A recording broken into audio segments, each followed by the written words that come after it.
Hi friends, വളരെ easy ആയിട്ട് ഉണ്ടാക്കാൻ പറ്റുന്ന ഈ ഒരു മസാല ഫ്രൈ എങ്ങനെ ഉണ്ടാക്കാൻ നോക്കിയാലോ. ഒരു പാൻ എടുത്തതിന് ശേഷം അതിലോട്ട് വെളിച്ചെണ്ണ ഒഴിച്ചു കൊടുക്കുകയാണ്. 1.5 ടേബിൾ സ്പൂണോളം വെളിച്ചെണ്ണ എടുത്തിട്ടുണ്ട്. ഇനി ഇതിലോട്ട് 1 ടേബിൾ സ്പൂൺ കാശ്മീരി മുളക് പൊടിയാണ് ചേർത്ത് കൊടുക്കുന്നത്.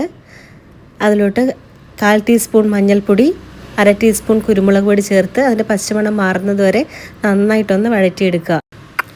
പച്ചമണം മാറിയതിന് ശേഷം ഇതിലോട്ട് ചതച്ച് വെച്ചിരിക്കുന്ന ചെറിയുള്ളി, വെളുത്തുള്ളി ചേർത്ത് കൊടുക്കുകയാണ് കേട്ടോ.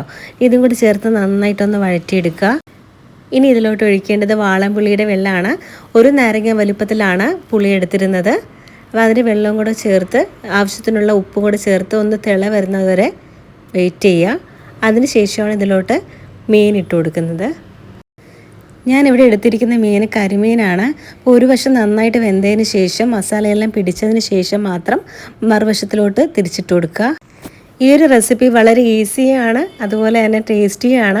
സ്പൈസി ഫുഡൊക്കെ ഇഷ്ടപ്പെടുന്നവർക്ക് മസ്റ്റ് ആയിട്ടുള്ള റെസിപ്പിയാണ്. ഈ ഒരു കറി ഉണ്ടെങ്കിൽ വേറെ ഒരു കറിയുടെ ആവശ്യവും വരുന്നില്ല. അപ്പോൾ എല്ലാവരും ട്രൈ ചെയ്ത് നോക്കൂ. Thank you so much.